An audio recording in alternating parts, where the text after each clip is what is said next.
Hi friends, మొదటిసారి మహబ్ channel video ఇచ్చిన వారు సబ్స్క్రైబ్ చేసుకోండి.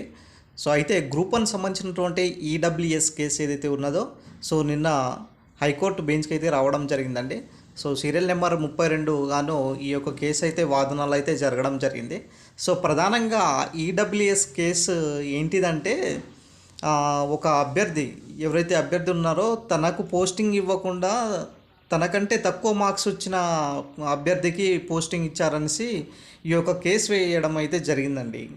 ఇక్కడ ప్రత్యేకంగా చూడొచ్చు అసలు ఏం జరిగింది అనేది చూసుకున్నట్లయితే ఇక్కడ చూడండి 24/9/2025 నాటికి గ్రూప్ 1 నోటిఫికేషన్ ఫలితాల్లో పిటిషనర్ యొక్క హాల్ టికెట్ నెంబరు చేర్చకపోవడము రెండవ ప్రతివాది చర్య చట్ట విరుద్ధము. అంటే రెండవ వ్యక్తికి ఇచ్చారు, ఫస్ట్ వ్యక్తికి ఇవ్వలేదు. అంటే మెరిటెడ్ ఉన్నటువంటి క్యాండిడేట్ ఇవ్వకుండా తదుపరి వ్యక్తికి ఇచ్చారు. ఏకపక్షం మరియు అసంతృప్తి ఇక్కడ చూడండి సార్, ఏకపక్షం అసంజమైనది మరియు భారత రాజ్యాంగంలోని ఆర్టికల్ 14, 16, 21కి ఉల్లంఘనమైంది. ఈడబ్ల్యూఎస్ కింద ఎంపికైన వారిలో తక్కువ అర్హత కలిగిన అభ్యర్థులకు హాల్ టికెట్ నెంబరు చేర్చాలని కూడా ప్రకటించాలి. పిటిషనర్ హాల్ టికెట్ నెంబర్ను చేర్చకుండా రిజర్వేషన్ చేయడము చట్టవిరుద్ధం, ఏకపక్షం అసంజమైందని ఇవ్వడం. అయితే ఇంపార్టెంట్ ఇక్కడ ఏంటిదంటే తనకంటే తక్కువగా వచ్చినటువంటి ఈడబ్ల్యూఎస్ క్యాండిడేట్కి ఉద్యోగం ఇచ్చారు కానీ నాకు ఇవ్వలేదు అనేసి ఇక్కడ అభ్యర్థి కేసు కారణం అండి. అంటే ఏంటిదంటే 2022లో నోటిఫికేషన్ వచ్చింది కదా, 2021 ఉన్నప్పుడు ఈడబ్ల్యూఎస్ సర్టిఫికేట్ అప్లోడ్ చేశారు. అయితే ఇప్పుడు జరిగినటువంటి 2025 వరకు జరిగినటువంటి ఈ పరిణామాల్లో మరి ఆదాయము అవన్నీ పెరుగుతాయి కదా, దానికి సంబంధించినటువంటి ఈడబ్ల్యూఎస్ అప్లోడ్ చేయలేదనుకుంటా బహుశా. దానివలన వీళ్ళు రిజెక్ట్ చేయడం జరిగిందండి. అందుకోసమే తక్కువ మార్కులు ఉన్నటువంటి వాళ్ళకి ప్రాధాన్యత ఇచ్చారనేసి ఇక్కడ ఆర్టికల్ 14, 16, 21కి ఉల్లంఘన అవుతుందనేసి పిటిషనర్ ఈడబ్ల్యూఎస్ అభ్యర్థిగా ఆమె మెరిట్ ర్యాంక్ మార్కుల ఆధారంగా గ్రేడ్ 1 సర్వీస్లో ఒక దాన్ని ఎంపిక చేయడానికి ఆమె నియమించబడడానికి అర్హులని ప్రకటించింది. మొత్తానికైతే కింది స్థాయిలో ఉద్యోగాలు ఇచ్చారు, నాకంటే కింది స్థాయి ఉన్నటువంటి క్యాండిడేట్కి ఇచ్చారనేసి ఈడబ్ల్యూఎస్ కేసు అయితే వేయడం జరిగిందండి.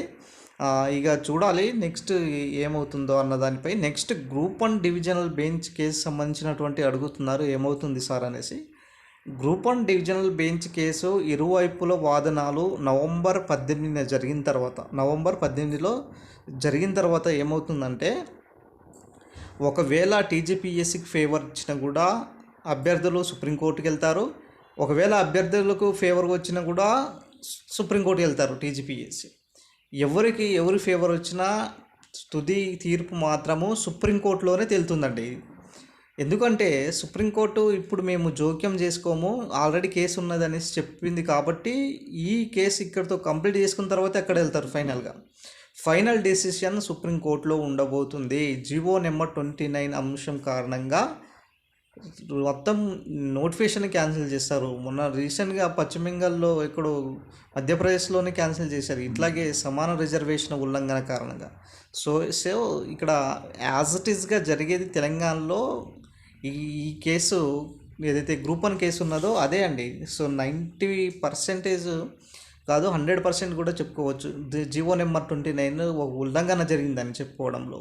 మీరు చూశారు కదా, ఓపెన్ కేటగిరీలో ఎన్ని పోస్టులు ఉన్నాయండి, 250 పోస్టుల దాకా ఉంటే ఈ ఓసీ ఈడబ్ల్యూఎస్ క్యాండిడేటే దాదాపుగా 172 మంది వచ్చారంటే మిగతా క్యాండిడేట్స్ పరిస్థితి ఏంటో ఒకసారి చూడండి. 250 పోస్టుల్లో 172 మంది వాళ్ళే వచ్చారు.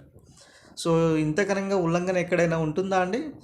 అందుకోసమే చూడాలి మరి ఏమవుతుందా అన్న దానిపై సుప్రీంకోర్టులో వెళ్ళిన తర్వాతే తుది నిర్ణయం ఉంటుంది. ఇది ఈరోజు సంబంధించినటువంటి అప్డేట్. వీడియో నచ్చిన లైక్ చేయండి, షేర్ చేయండి, సబ్స్క్రైబ్ చేసుకోండి ఫ్రెండ్స్.